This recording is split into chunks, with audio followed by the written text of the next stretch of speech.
कांग्रेस के लिए गोड्डा लोकसभा की सीट एक अनार 100 बीमार की कहावत की तरह है।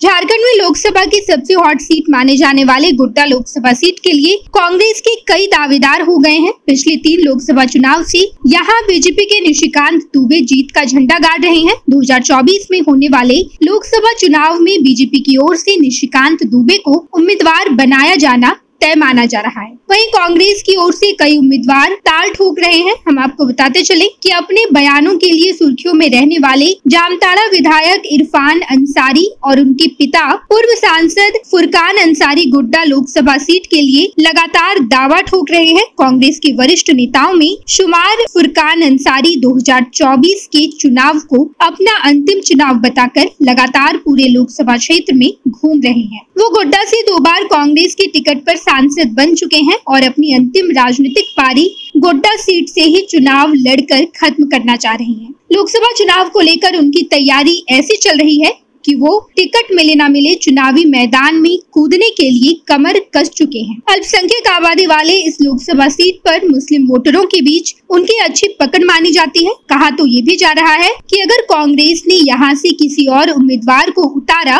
तो ओवैसी की पार्टी से भी उम्मीदवार बनकर चुनावी अखाड़े में उतर सकते हैं। फुरकान ही नहीं, उनके बेटे इरफान अंसारी भी लोकसभा चुनाव लड़ने की महत्वाकांक्षा रखते हैं। उन्होंने भी अपने हालिया बयान से गोड्डा सीट पर अपनी दावेदारी जताने की कोशिश की है। उनका विवादित बयान जो पूरे झारखंड में वायरल हो रहा है, जिसमें उन्हें महगामा को मिनी पाकिस्तान कहते हुए दिखाया जा रहा था, वो उनके मिशन 2024 का ही एक उदाहरण था। इसके साथ ही उनका बजरंग बली का सबसे बड़ा मंदिर बनाने वाला बयान भी उनके उसी राजनीति का हिस्सा है। हालांकि बंगाल में अपने साथी विधायकों के साथ नोट कांड में फंसने के बाद से कांग्रेस ने उन्हें निलंबित कर रखा है और कांग्रेस का एक गुट उन्हें पसंद नहीं करता है। अंसारी परिवार के बाहर भी गोड्डा लोकसभा सीट के लिए कांग्रेस के 2 प्रबल दावेदार माने जा रहे हैं।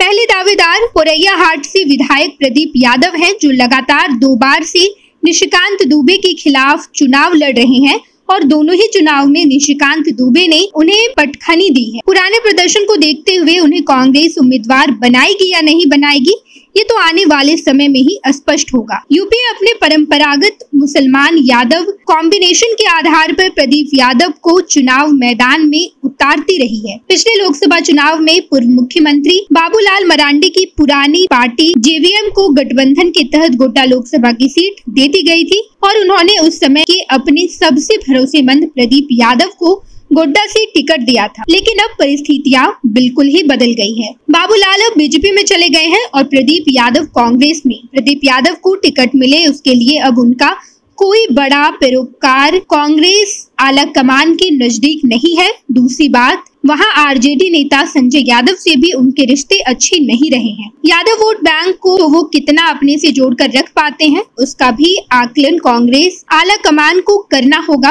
कांग्रेस पार्टी से टिकट की एक दावेदार महगामा विधायक दीपिका पांडे सिंह भी हैं, जो गोड्डा से लोकसभा चुनाव लड़ना चाहती है। वर्तमान में बीजेपी सांसद निशिकांत दुबे से उनका ट्विटर वॉर ने काफी सुर्खियां बटोरी थी। हालांकि निशिकांत दुबे ने उनको लेकर कई आपत्तिजनक टिप्पणियां की थी और उन्हें ब्लॉक कर दिया था, लेकिन अब भी वो ट्विटर पर और अपने बयानों से सीधे निशिकांत दुबे पर हमला करती रहती हैं। दिल्ली आला कमान तक भी उनकी पहुंच प्रदीप यादव के मुकाबले कहीं ज्यादा मानी जाती है। गोड्डा लोकसभा सीट पर अगर कांग्रेस इन सब में से किसी एक को टिकट देती है तो दूसरा उस उम्मीदवार को जिताने के लिए कितना काम करेगा, ये कहना बहुत ही ज्यादा मुश्किल है। अगर कांग्रेस गोड्डा से मुस्लिम उम्मीदवार उतारती है तो ये तय माना जा सकता है कि अंसारी परिवार से ही कोई चुनावी मैदान में उतरेगा। अगर मुस्लिम उम्मीदवार से अलग कोई उम्मीदवार बनता है तो अंसारी परिवार का उस उम्मीदवार को कितना साथ मिलेगा, ये कहा नहीं जा सकता। बायोम, जो है मेडिकल प्रिपरेशन का एकमात्र संस्थान, जहां है complete digital classrooms, video lectures, student tracking system, library facility and 100% result oriented rankers batch. Biome, Hinoo एवं नगरा टोली, रांची।